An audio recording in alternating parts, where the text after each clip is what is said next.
Hey folks, Ross Longcore here. Welcome to Flash Editorials for January 12th, 2013.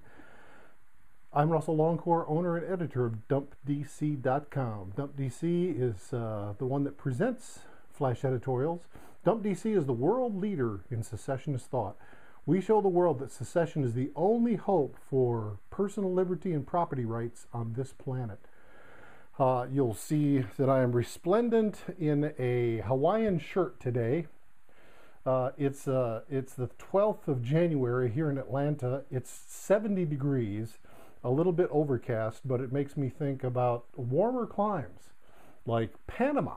But in any event, I'm wearing shorts and a Hawaiian shirt today and feeling great. So let's go to the news. In the nation.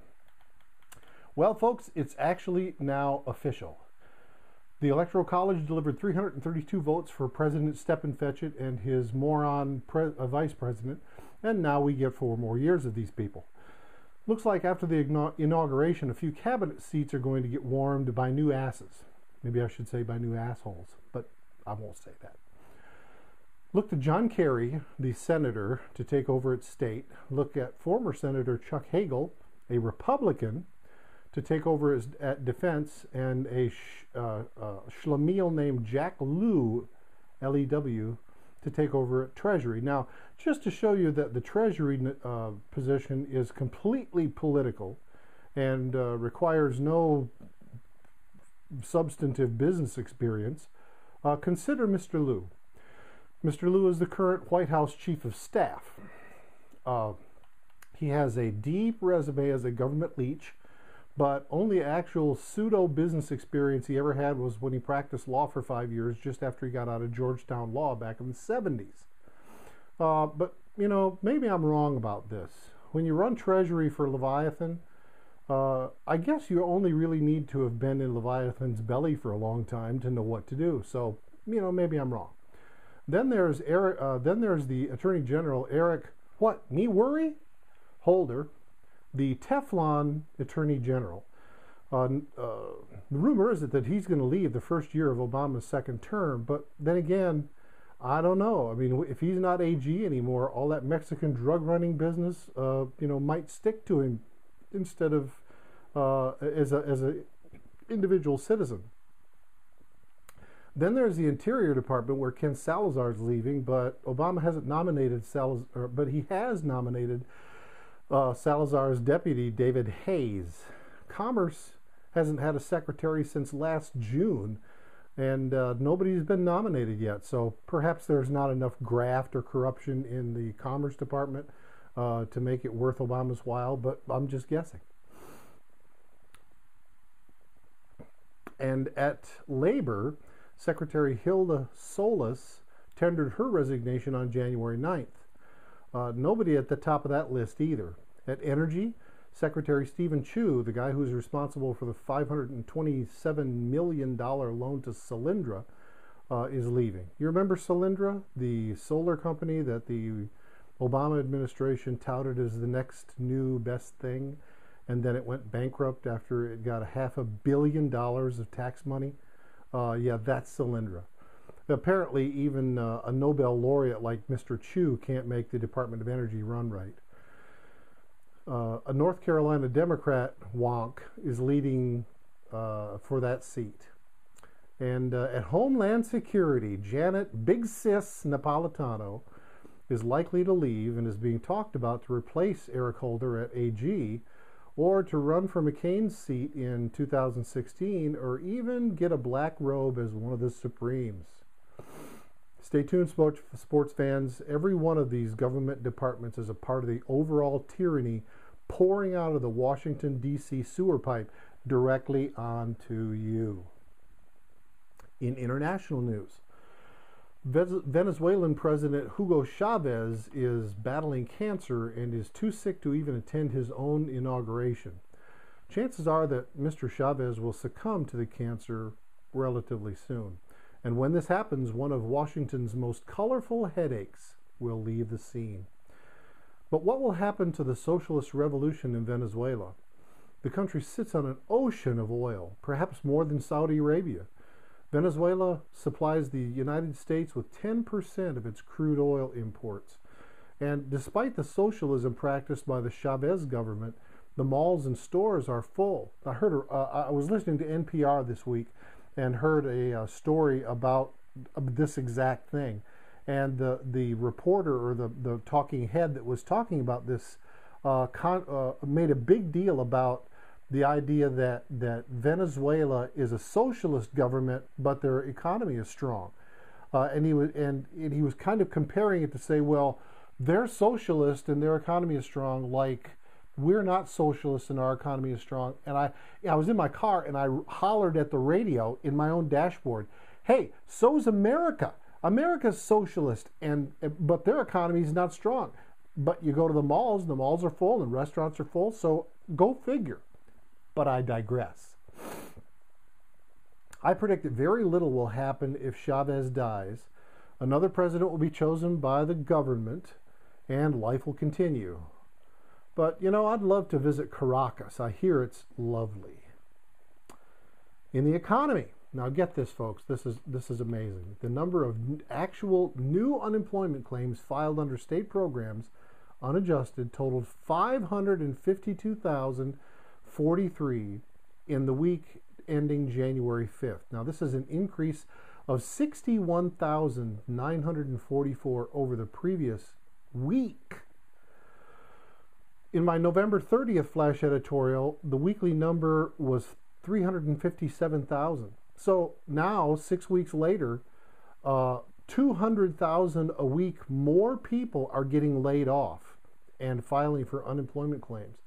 200,000. Now, folks, if the unemployment number was 200,000 for the whole nation, that would be alarming. But it's now 550,000 a week. So, but know this, one of the emerging trends in employment these days is the huge growth of placement companies. Companies that hire part-time workers and then place them at employers' businesses. Employers are shedding full-time employees as fast as they can because of Obamacare requirements, and then hiring part-time workers to fill these formerly full-time positions. That way the employer doesn't have to pay benefits to workers. That shift in employment helps explain why over 500,000 people can lose their jobs in a week in this early part of January 2013. I mean, it's at least one thing that explains it. Certainly doesn't explain all of it. So if you find yourself unemployed, you can go out and now get a couple or 3 part-time jobs to make up for the full-time job that you lost. Ain't it great to be an American? Now, if you are one of those who are now unemployed, seriously consider starting a home business. Is there any better time than right now? I mean, it's not like you don't have the time to do it. You do have the time to do it, and it doesn't cost anything to get going. Visit www.portableonlinebusiness.com. That's portableonlinebusiness.com for more details. And in business news, here's an interesting one. Here's a little weirdness. Jason Sadler lives in Jacksonville, Florida. Jason has a business called I Wear Your Shirt. For a fee, he will wear a sponsored t-shirt with your company's logo on it for 7 days. He uses social media to spread the word about his business, but Sadler has now taken his quirky little business to the next level.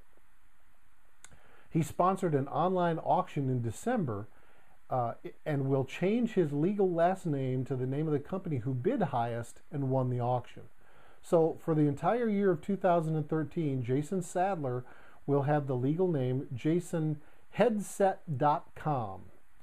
He sold his name for $45,500. Now, Jason says that he plans to use the money for capital in his business, which had revenues of about $250,000 last year. His dad and mom would be so pleased. In sports, the second round of the NFL playoffs happens this weekend. Last week I picked 2 of the 4 winners, so I'm batting 500. Not bad. I could be in the Hall of Fame in baseball with a 500 average. For this week's games, here are my picks. Atlanta beats Seattle at home. In other words, Atlanta's at home. The Patriots beat Houston at the Patriots. The Packers beat the 49ers in San Francisco, and the Broncos beat the Ravens in Denver.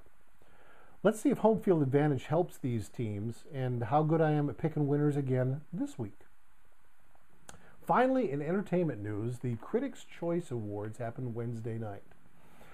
Best Picture went to Argo, as well as earning Best Director for Ben Affleck. Ben's a pretty talented young man. Politics is a little strange sometimes, but sometimes he just surprises me. The Best Actor went to Daniel Day-Lewis for Lincoln, and the Best Actress statue went to Jessica Chastain for a movie called Zero Dark 30, which is a complete send-up, a total fiction about the alleged killing of Osama bin Laden. The Best Comedy was Silver Linings Playbook. Philip Seymour Hoffman is Best Supporting Actor for a movie called The Master. And Anne Hathaway is Best Supporting Actress for Les Mis. Now, don't get me started on the production values of these award shows. The televised shows are mostly done so that the adoring fans can get a glimpse of pretty people they recognize dressed up in nice gowns and tuxes. For most viewers, it's 2 hours of escapism trying to forget how desperately dull their own lives are. But I could be wrong. Hard to imagine, though. It's happened before, I mean, but remember, if my lips are moving, you should be taking notes. Well, that's all for tonight. Thanks for watching. I am Russell D. Longcore. For all of you here at Dump DC, for all of us here at Dump DC, to you we say good night and good luck. Dump DC, 6 letters that will change history. Copyright 2013, Russell D. Longcore. Knocked something over on my desk while I did that. Permission to reprint in whole or in part is gladly granted, providing full credit is given. See ya!